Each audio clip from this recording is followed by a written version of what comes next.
Good voice. So, come on, people, now let's get it together and love one another right now. Right now, right now, right here, right now. Demand energy. Doesn't work, does it?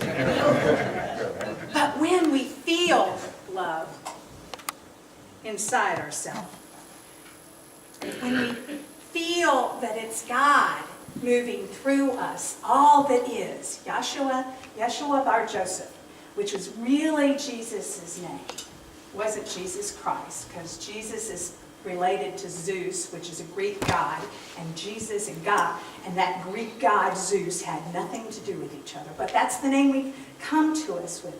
But Yeshua, the name of Allah, Yeshua, the name of God in this man, came to understand that when we aligned ourselves with the power and the presence and the activity of God and didn't see that we had to have 1,000 ways, that we had to do it right, that we would be transformed into children of God. And when we are transformed in our hearts and in our minds, we experience that energy that we are blessed extensions of the Creator. And so I want to start off with a little story. The time is now, and Yeshua decided that it was time to choose his 12 disciples. Just advertising in the newspapers didn't seem to be enough. So Jesus decided he was going to hold an Olympics from which these 12 would be chosen. And people came from all over. The competition was fierce, and Yeshua was to judge all of the events. First came the prayer event. People practiced and they showed up with how fast they could pray, how fast they could recite some words. Some articulated so many words in such quite quick fashion that their precision just amazed everybody. Wow. Others used really big, highfalutin words, and still others expressed lofty ideas.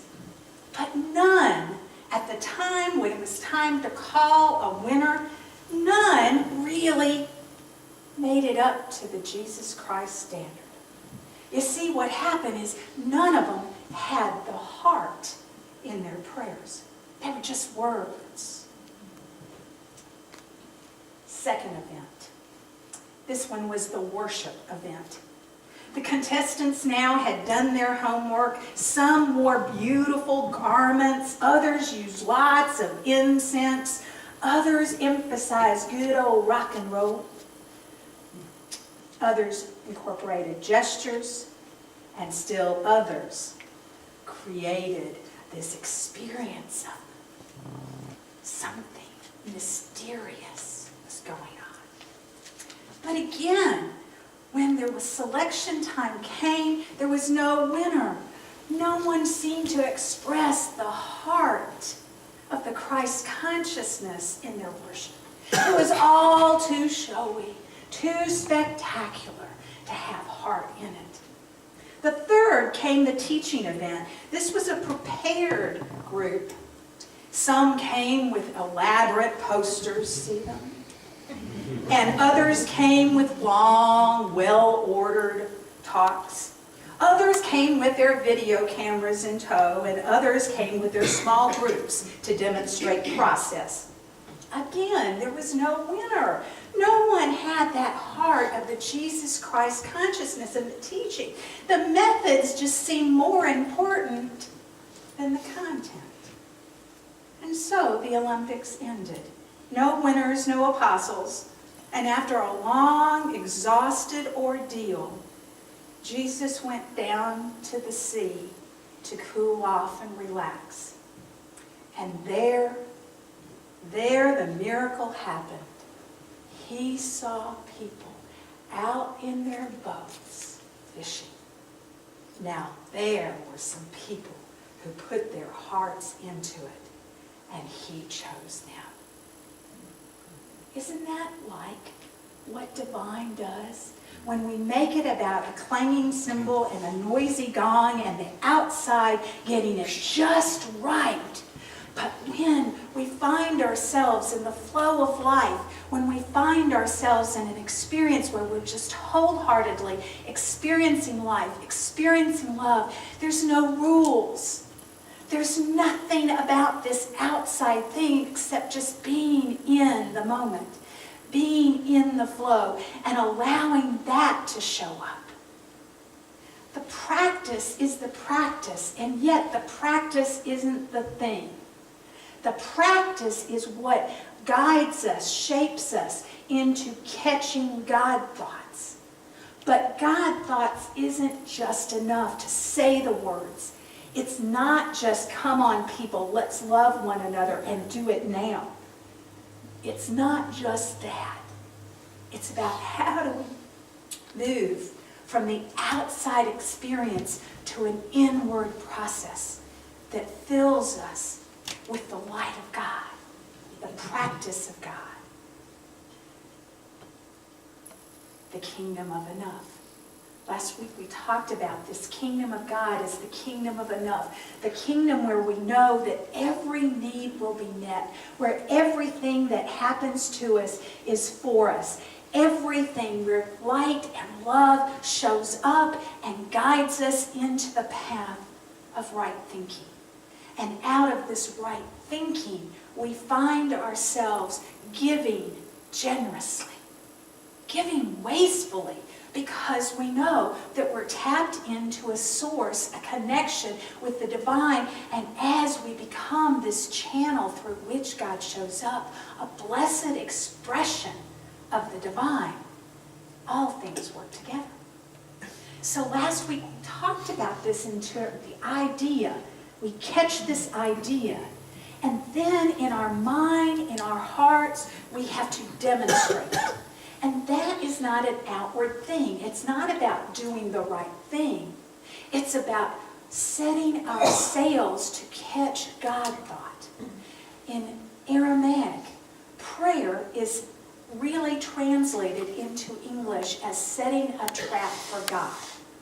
Okay, so we're talking 2,000 years ago, a consciousness that really didn't have anything to do with radio waves. But right now we would say it's about a radio frequency. It's a catching a vibration.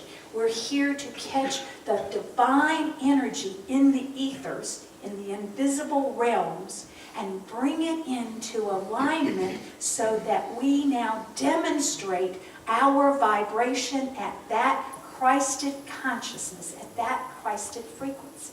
So how do we do that? How do we do that? There's got to be a way through this. And our little sense of separation has come up with some rules. In fact, there are 5 rules. Do you have a clicker for me? 5 rules of thought. Now, you know that this is not coming from this divine idea. It's coming from us looking at the practice of how do we experience God. Looking at the practice of how do we get to God thought. And so we have rules, guidelines, suggestions, opportunities. Whatever level works for you, use them. So the first rule is you must decide what you want. What do you want? Hardest thing in the world for me to decide what I want, because all I know is that I want the vibration of the divine. I want the vibration of the good. I want the vibration of the peace, love, and joy. Jesus said, ask that your joy might be full. And I'm going, okay, show me, Lord. I have no clue what would really bring me the joy.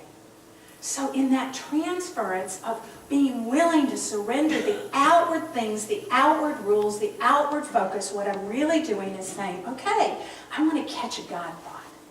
I want to catch a thought that just brings me into alignment with all that is.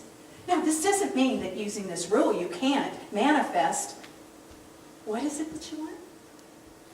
You want a good job? A relationship that loves you, supports you, empowers you. Oh, maybe what you're really wanting is to feel that vibration of vitality and aliveness in your body. You just got a report from the doctor that said you need to fill up with God thoughts because your heart is achy. Or your digestion isn't working the way you want it to. Or maybe your flexibility knees have kind of stiffened up. Whatever your report, whatever that need, whatever it is, decide what you want. And the second step is, you got to see it done. I got to see it done, but I just recognized I had this need. I got this problem. I have this something that needs to be fixed. Oh, but the idea is I have to see it done. Well, I don't know how it's going to get done. There's lots of steps here, you know. They told me I had to do physical therapy. I had to change my diet. I had to, I had to dress up. I had to get looking good. I had, whatever it is. Whatever the steps are, if we focus on the steps of this moment, we get so bogged up, overwhelmed, concerned, worried, afraid. Oh my, oh my, oh my. That is, if we think that we're going to do it. Remember, our goal is to become a vessel on the water so that we are fishing God thoughts out of the divine energy of all that is. And when we're fishing, I won't tell sailing stories because I have never been in a sailboat. So I promise I won't do that. But I do know how to fish. But you got to see it done. You got to see, you have to get all your equipment together. You have to know what it is. But the truth is, you got to see that pan full of fish. You got to see the accomplishment. You got to catch the vibration of the joy that comes with the completed energy. So the first rule is you got to decide what you want. The second rule is you got to see it done. And if it's something you can do by yourself, you don't need God. If you really want to accomplish something bigger, better, more experience of the kingdom, of the enoughness of God, you got to move out of your fears. You got to catch a grand vision. But you got to see it done. You got to see that energy, complete, healthy, whole, vibrating at the Christed consciousness of oneness, of aliveness, of love.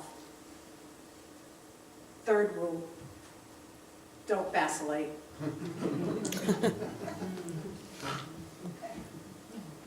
Worry, fret, concern, anxiousness, oh my! Natural things that come up in our experience of life. I mean, don't you know that, you set the intention that I'm going to be healthy, strong, vitally alive, and everything that comes up, all the cravings for sugar, all the cravings for bread, all the cravings for all the good, juicy stuff, show up. But the rule is, don't vacillate. How do you do with that? How do you deal with that experience? How you deal with that experience is, there's a story. It comes from Matthew 13. This kingdom of godness is like someone who sowed good seeds in his field. And while everyone was asleep, his enemy came in and scattered weed seed around in his wheat and then stole away. And when the crop sprouted and produced heads, the weeds also appeared. And the owner's servants came to him and said, "Master, didn't you sow good seed in your field? So where did all these weeds show up from?" And the master said, "Some enemy has done this." And the servants answered him, "Well, do you want us to go out and pull up all those weeds?" And the master said, "No, otherwise you will pull out the wheat At the same time, you pull up the weeds. Let them grow together until the harvest. And at the harvest time, I'll say to the harvesters, gather the weeds first and bind them into bundles, and gather the wheat then into the granary. Now, if you understand that, you ought to be up here.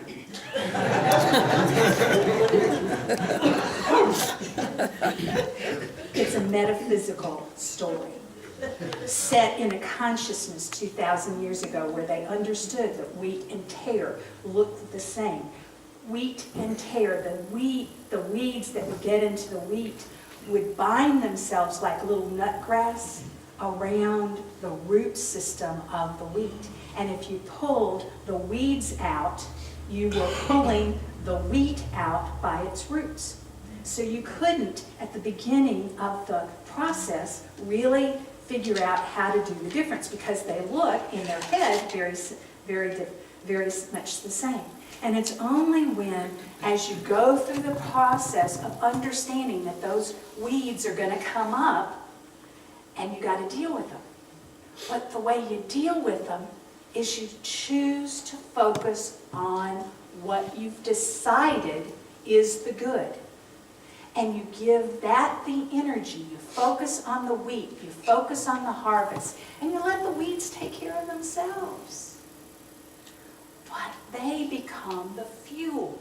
He said, when it's time for the harvest, the weeds will be harvested first, and they will be the fuel for the transformation, for the purification, for this consciousness vitality. So the things that happen to us, in this world, 2,000 years ago, when everyone was asleep, the enemy came. What does that mean? You mean enemies come and seed your field with bad crops? Well, maybe, I don't know. But definitely, I've got a sense of separation who thinks that, well, if I worry about this, it'll help it. If I get a little concerned, if I help it. If I hide my bushel, my light over here, then I'll have more light for me. That's the enemy. The enemy isn't an outside thought. It's that sense of separation, that sense of, I'm not God's beloved. Well, you have to worry about this. My mama told me I wasn't really good enough. Wasn't smart enough. I wasn't like my brother. I should have done this. Should have done that. And all that demand energy just comes up, and you feel like, I get caught up in those fear thoughts. And those fear thoughts, as I'm living my life, as I'm holding a vision, as I'm seeing the good, and I go, okay, I'm worthy. I deserve vitality, health, and wholeness. And everything that's unlike that shows up. What does it show up for? To fuel the good. It helps you to understand what is truly God thought and what is a sense of separation. And that maturing process is ours to live. So the good field. The sower is the conscious mind. We made a conscious decision. We see it done. We see it healthy. We see it whole. We see it complete. Thank you, God. The field is the unconscious mind, that unconscious heart of us. And we sow the seed of God thought. We say, this is what I want. This is what I see it done. And now the job is to stay the course. Don't give up. Let everything grow together, and you will have faith. That's the step number 4. You have to have faith.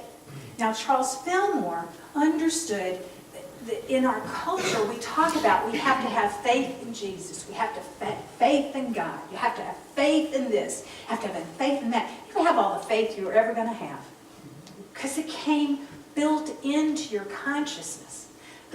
The question is, where are we going to put our faith? Are we going to put our faith in God, in the good, in that which we are, and the harvesting of that which is ours by divine right? Or are we going to put our faith in separation, fear, worry, doubt, debt, the economy, the work of our hands, the ability to have the best doctor in Boston say you're healthy and whole, and whatever that is. where are you going to put your faith? You have to keep faith in the process.